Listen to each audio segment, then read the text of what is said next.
What do you do when honoring a culture means turning your head and looking away from real harm?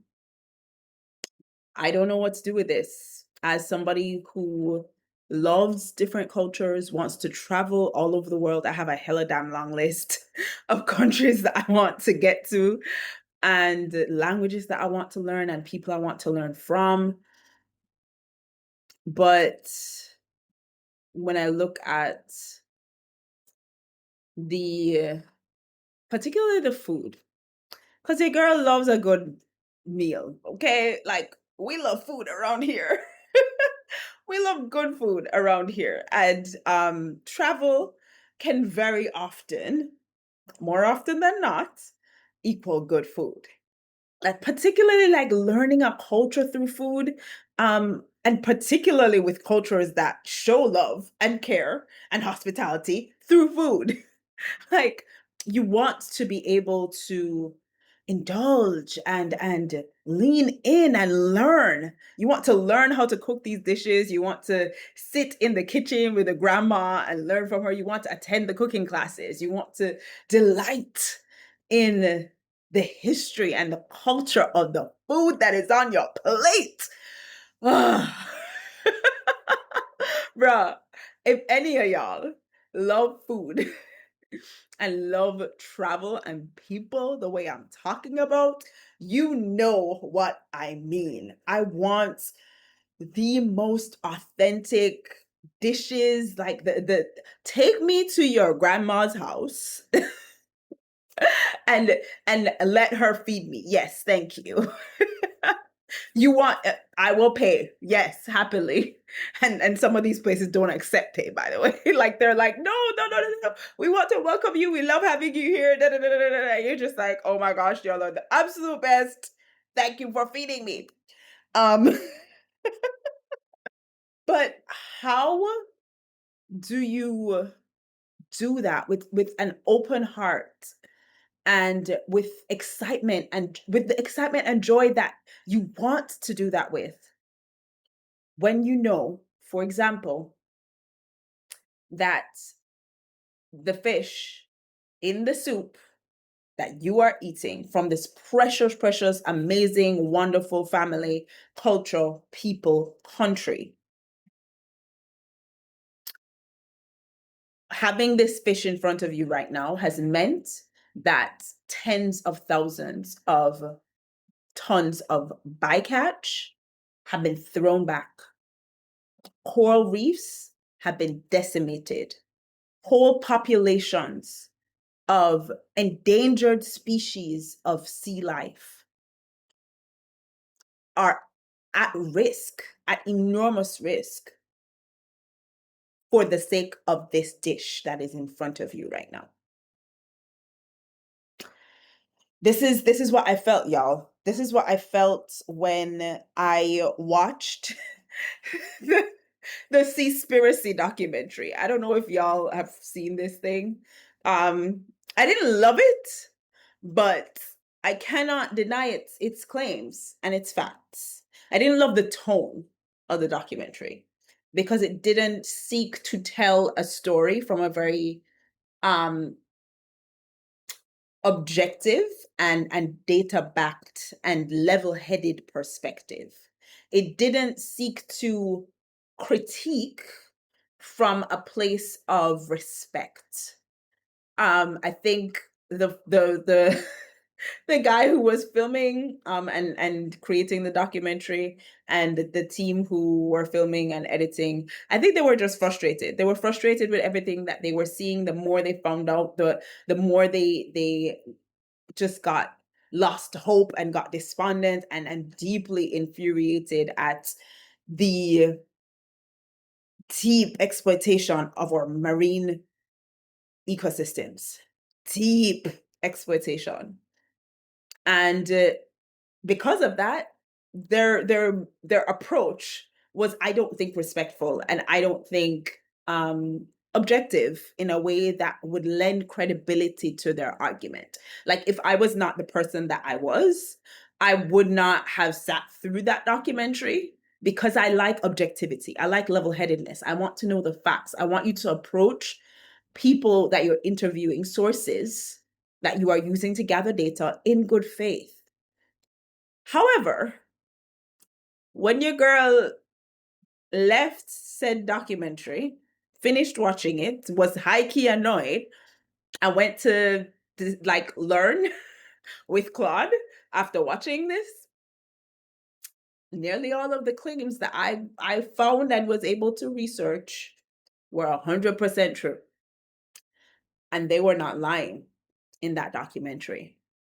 And when I look at the absolute devastation, and I think the immediate country that came to me was Japan, because I have like desperately wanted to get to Japan for over a decade and a half. More than, actually, it's probably more like 2 decades, quite possibly 3, since I started watching anime when I was a little girl. Not little, but like preteen, teenager vibes. Um, and reading manga. Like, I've wanted to get to Japan for a very long time. I wanted to learn Japanese for a very long time. So when I saw Seaspiracy, and I'm pretty sure there was actually there were either like a town or fishing village, or like fishing like city known for their fish, or fish markets. There was somewhere in Japan that was featured in that documentary. And like Japan just immediately came to my mind, because it's an island nation. It's a multiple islanded nation. How do you describe that? An archipelago nation? Like, what's the descriptor for that? I need to look that up. Um, but yeah, it like seafood is a way of life, and different provinces and cities and um villages have different ways of preparing all of the different kinds of bounty that the ocean has to offer.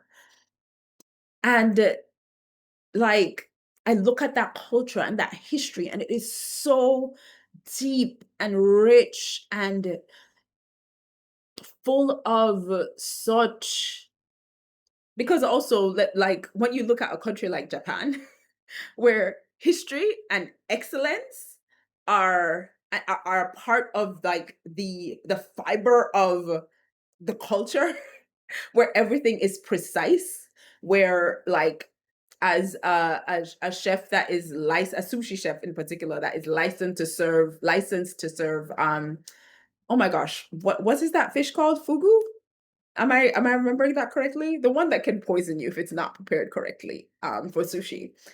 Like, and where you have to spend years apprenticing and then like being certified to be able to serve this fish. It's just and so the sort of nuance and texture and richness in the culture and the people and the language, because it's all, in a country like Japan, it's all woven together. And quite frankly, in any country, it's not just Japan. The language and the cultural practice and the food and the people, like, it's all so deeply interconnected, woven together, and layered and textured and nuanced. And I want to immerse myself in that open-heartedly with joy. But then you watch Seaspiracy and you're like, oh, this is what's behind the fish in the soup on my plate. And I don't know how to sit in that, because like, I am a tourist to your country. I do not live here. I do not have any interests here. This is high-key none of my business. I'm not Japanese. I don't have, this does not pertain to me. However, doesn't it though? Am I not a human being? Am I not a citizen of the planet? Am I not a citizen of a small island nation that also depends on the health of the ocean? for my food? I don't know, y'all. Can you tell I don't have any answers? I don't have any answers because I want to honor the culture and I want to honor the people and I want to honor the food placed in front of me. I want to honor those who prepare the food lovingly, welcomingly. I want to honor the decades of history behind this meal set before me. I want to honor the people who grew and caught this meal. Um and maybe it's not that serious. I don't know. Maybe I'm just like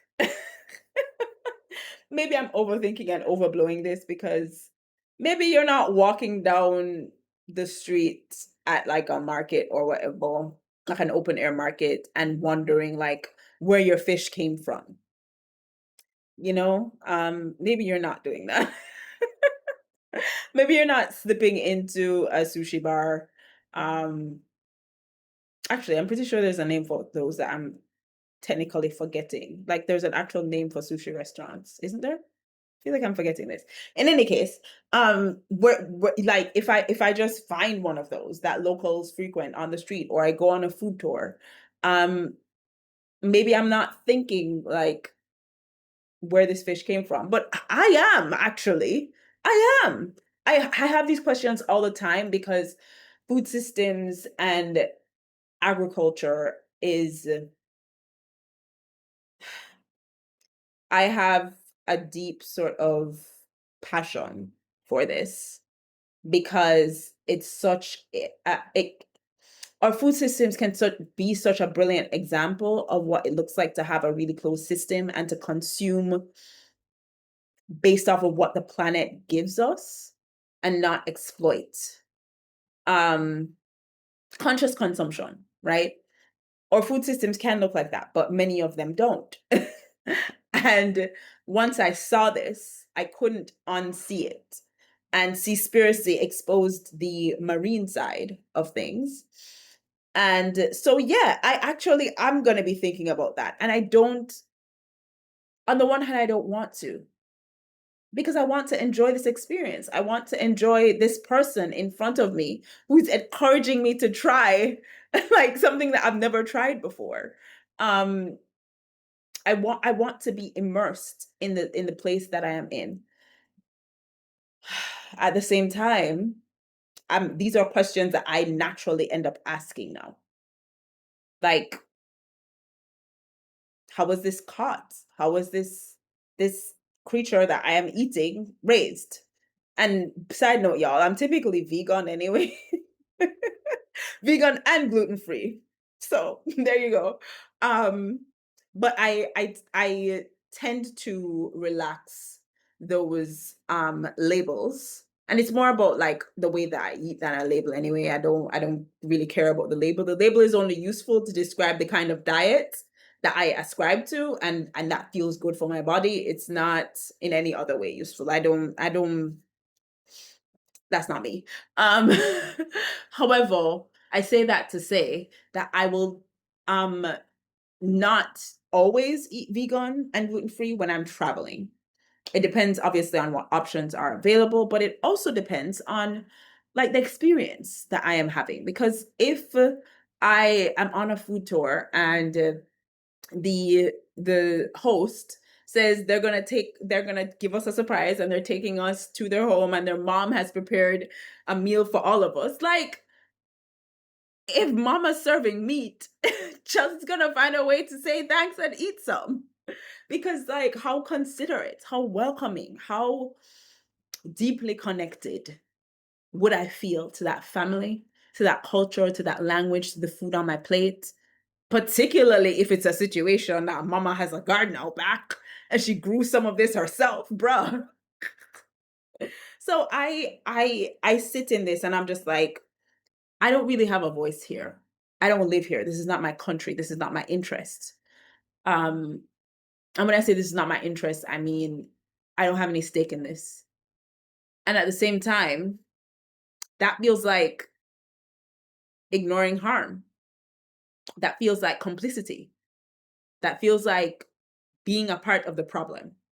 And this is why I think the folks who made Seaspiracy, at the end of it, their conclusion was no one should eat fish. And I'm just like, okay, I understand your argument. I didn't understand the argument in the moment. I was completely like, are you insane? Are you crazy? How are you going to tell a whole multiple cultures across the entire planet? Do you know how many like island nations there are? How are you going to look at all of us and tell us not to eat fish? What is this? Doesn't make sense. And I was outraged when I was done watching that. That's where they landed at the end of the documentary on.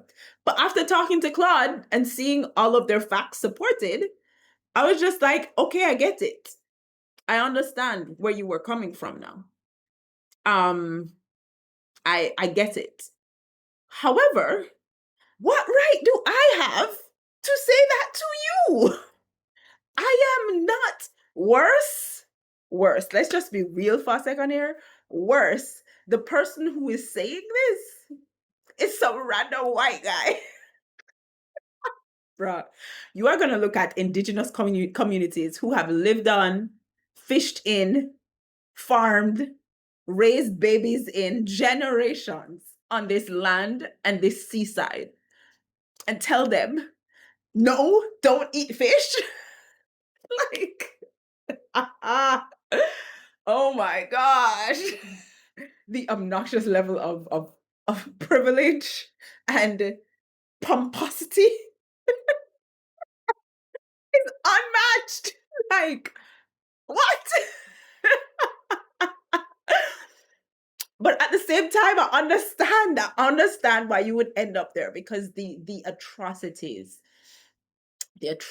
of the global fisheries industry is they're astounding, y'all. I encourage you to watch the documentary. And if you don't want to watch the documentary, go do some research on your own. It's actually deeply demoralizing and stupefying, the level of destruction, devastation, exploitation, and harm that is perpetuated by the global fisheries industry. And so it absolutely feels like complicity. It feels like complicity to not to eat this food in front of me. It feels like I'm part of the problem. But I guess that's not new, because again, I've said this in other videos, I'll say it again. You're watching this on YouTube, you're part of the problem.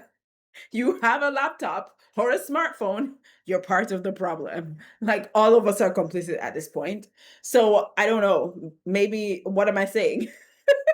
Am I saying it doesn't matter?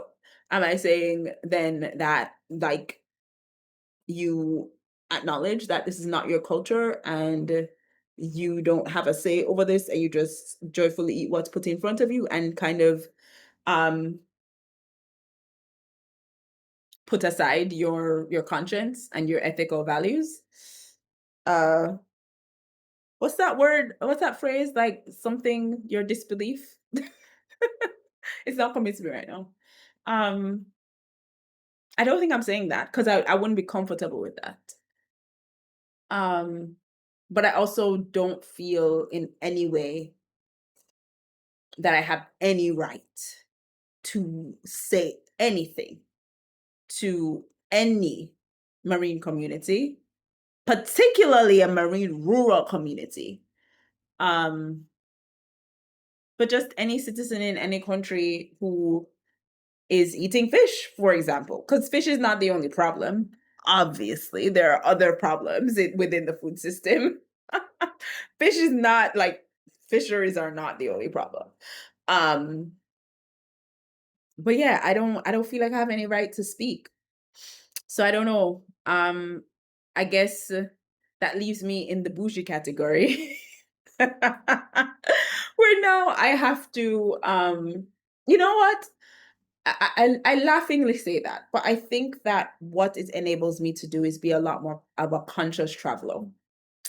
To visit a place and be aware of the dynamics in the country, not just from a, oh my gosh, your beaches are so amazing, your food is so amazing, your people are so amazing, but seeing this place as a place with history and story and complexity and mess, and being willing to embrace being present in a place, not a fantasy. Um, I think that's a good thing. I think that's a good thing for me. Me doing research beforehand, me seeing if there are any eco champions in these places, or in the places that I am looking to be at, because I know that there are people in these countries already thinking about these things, because human beings that care about the planet are present in every country. That is not unique to the Western Hemisphere. Um, that is not unique to North America. And so I think at this point, it's literally just me doing some more research. It's figuring out, like, okay, so who are the people who are interested in ecosystem restoration, in closed loop ecosystems, in not exploiting from the exploiting the resources that are gifted to us by this planet that we are blessed with. Who is out here actively making efforts to make tourism a lot more conscious in terms of our consumption, who create experiences for people like me visiting the country to learn about the reality of most people living in this country and how that is in conflict with like environmental justice and even like social justice, because people, human beings, also come into this, because there's things like labor issues, right? And modern day slavery that comes into play. Like there's as even within the fisheries industry, y'all. So there's so much that I think there's so much that I think I can stand to learn, and maybe that's the open-heartedness that I get to have, is learning about this place as a place, not just a fantasy that I have wanted to visit and see myself in for years. Peeling back the rose-colored glasses and celebrating a place for everything that it has been, and for everything that it will be, based on the people in the country who are leading the charge for social and environmental justice, and the enriched, fulfilling, prosperous lives of the citizens, and prosperous environment that they are wanting to see in their nations. I think maybe I get to start learning about that before I just up and visit a place. You know, maybe that's part of the solution. It's like, yeah, I eat what's on my plate. I enjoy the random street food that I don't know where it came from, and probably came from a compromised and broken and unjust source and system. But I get to know that. And I get to find out about the places that don't do that. The eco villages, the eco tours, the, eco lodges, those places.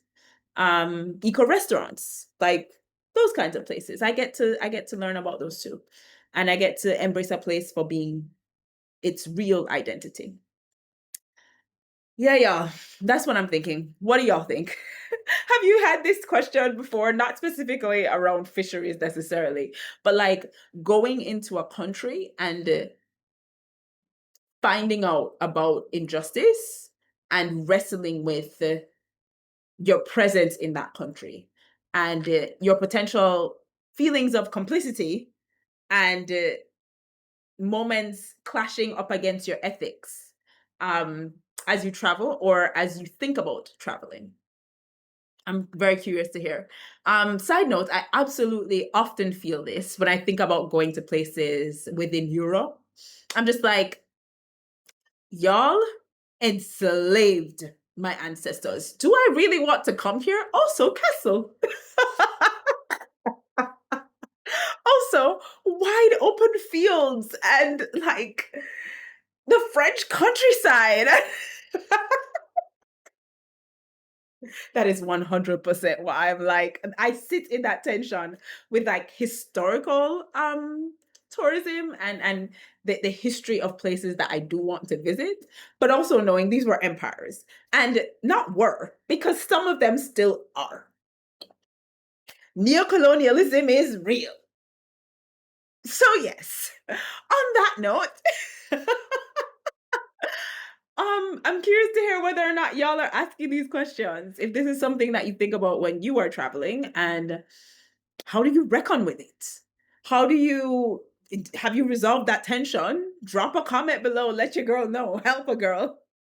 And if you haven't, what are some of the things that you do to as you sit in it, as you work through it? Have you changed the way that you travel based on this tension that you feel that you sit in? I'm curious. Let me know in the comments below. All right, y'all. Thank you so much for joining me for today's video. Please go ahead and subscribe. These are the kind of conscious and intentional consumption discussions that we have on this channel. So I'd love to see you become part of the fam. And I hope to see you in the next one. Take care.